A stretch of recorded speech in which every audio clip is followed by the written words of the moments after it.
It's a hectic day at the psychiatric ward for Dr. Rose Cotter, who falls asleep and dreams about the time she found her mother dead, a scene that still haunts her. A phone call wakes her, and she's called to attend to a patient. After she's done for the day, she leaves but returns to attend to an emergency case of a graduate student, Laura Weaver, who recently witnessed her professor take his own life with a hammer. Rose meets Laura, who explains that she's seen something, a sinister entity that has been terrorizing her by appearing in the form of other people who smile at her. But unlike a genuine smile, this smile haunts her as if something terrible will happen. Laura further explains that the entity told her that today's the day she's going to die. Then Laura sees something and starts panicking and crying.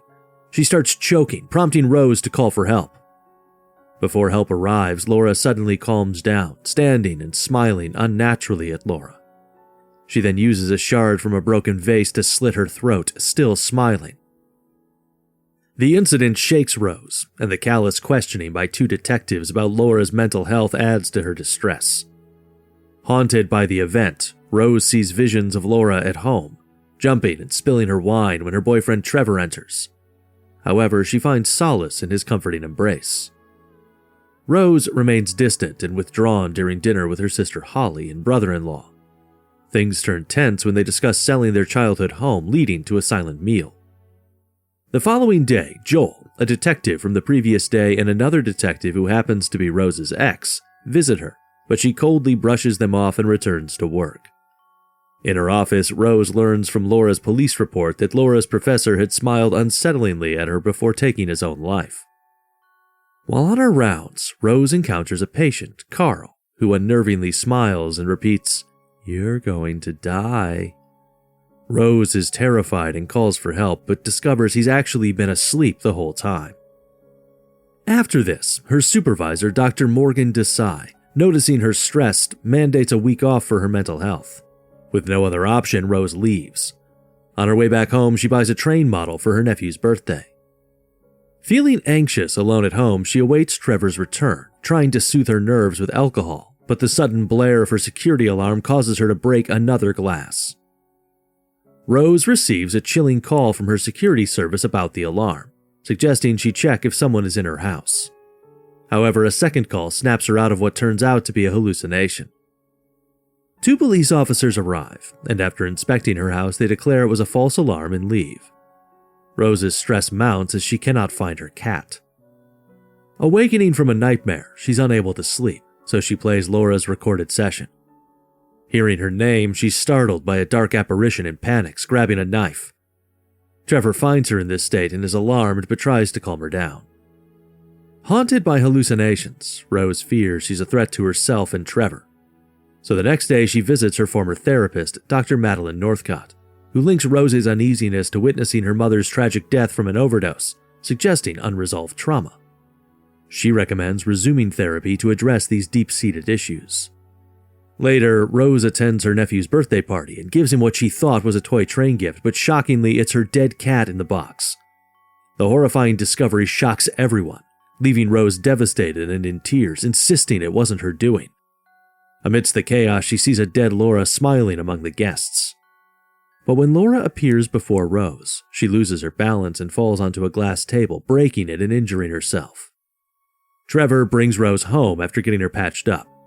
In the car, Rose explains that she isn't crazy, but she has been cursed. Unfortunately, Trevor believes Rose has lost her mind. Determined to find answers to what's happening to her, Rose decides to look up information on Laura's professor because the police report said Laura saw her professor smiling before he died. She locates the professor's widow, Victoria, and goes to meet her. Rose learns that the professor was going through the same things as her and had witnessed someone unaliving themselves before he did it to himself. Rose visits Joel to ask for his help in finding out if the professor was involved in any other case. They find a series of people all unaliving themselves in front of another person. Rose comes home to find Trevor has sought Dr. Madeline's help, following her recent breakdown. Feeling betrayed and ignored by her most trusted confidant, she storms out in anger. With no one else to turn to, Rose talks to Holly, but things go downhill when Holly refuses to believe that Rose is cursed. Instead, she compares Rose's state with their mom's before she died. Upset, Rose accuses Holly of abandoning her before their mother's death. They get into an argument, and Holly asks her to stay away from her family before slamming the door in Rose's face. Left all alone to fend for herself, Rose cries in her car but then decides not to give a crap about it and munches on a burger because priorities. She soon gets a call from Joel, who couldn't control his curiosity after Rose's visit and kept digging into those cases. He's discovered an anomaly.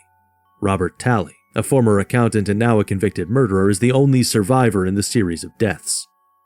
On their way to visit Robert in prison, Rose shares her entire ordeal with Joel, who begins to believe her, especially after seeing unexplainable footage. Joel secures a short meeting with Robert, and Rose speaks to him through a glass window. Upon Robert's request, Joel steps out, allowing Robert to reveal to Rose that the entity preys on trauma, and the cycle can only be broken by taking another's life, the reason he survived. Distraught, Rose exclaims she can't take a life, which panics Robert. Fearing Rose might transfer the curse to him, he screams for her to leave. Returning home, an exhausted and jittery Rose answers the door to find it is Dr. Madeline, who convinces her she's there to help. Mid-conversation, Rose receives a call from the real Dr. Madeline, worried because she hasn't been answering her calls. Blood drains from Rose's face as she realizes it's the entity that has taken Dr. Madeline's form. The entity mocks her and ominously proceeds towards her. Rose ends up in the hospital's parking lot, realizing the earlier incident was merely the entity's warning. Overwhelmed by fear and plagued by worry, she enters the hospital, concealing a knife in her sleeve. Rose enters Carl's room, causing him to panic. Just then, Dr. Morgan arrives and is surprised to see Rose. He questions her about what she's doing there. In a shocking turn, Rose stabs Carl as he begins to smile unnaturally, all under Dr. Morgan's watch. The scene escalates into a screaming fest until Dr. Morgan peels off his skin to reveal the entity. Abruptly, Rose wakes up, realizing it was all a nightmare. She had fallen asleep in the car, and she realized what she saw was just a dream. Just then, Dr. Morgan knocks on her window, startling her. He asks her to come inside to talk, but Rose asserts she needs to be alone. Dr. Morgan notices the knife and tries to stop her, but she flees. This prompts Dr. Morgan to alert the authorities. Rose gets a call from Joel, who informs her that authorities have been alerted and asks if she's fine. Rose tells him that the entity needs someone to witness the tragedy so the curse can be passed, but if no one is around, the curse cannot be passed, which will put an end to the chain. She decides to go to her now abandoned childhood house to execute her plan. Rose enters the house and hesitates outside her mother's bedroom, haunted by memories of the incident. It's revealed that when her struggling mother pleaded for help, Rose didn't call for assistance, weary from her mother's abusive behavior. Determined to fight the entity, she locks the doors and windows and closes the blinds. By the time she's done, the sun has gone down, and she lights a lamp, waiting for the entity to show itself. Hearing noises from her mother's bedroom, Rose discovers the entity mimicking her mother sitting on the bed. Approaching, she faces accusations of causing her mother's death. Rose breaks down and admits she was afraid of her and has carried that guilt for her entire life. But now she needs to let it go. Suddenly, her mother's image shifts to a menacing smile as the entity reveals its true form. The entity attacks Rose, which makes Rose drop the lamp, and it starts a fire. Rose finally takes control of her mind and retaliates by using the lamp to smash it against the entity.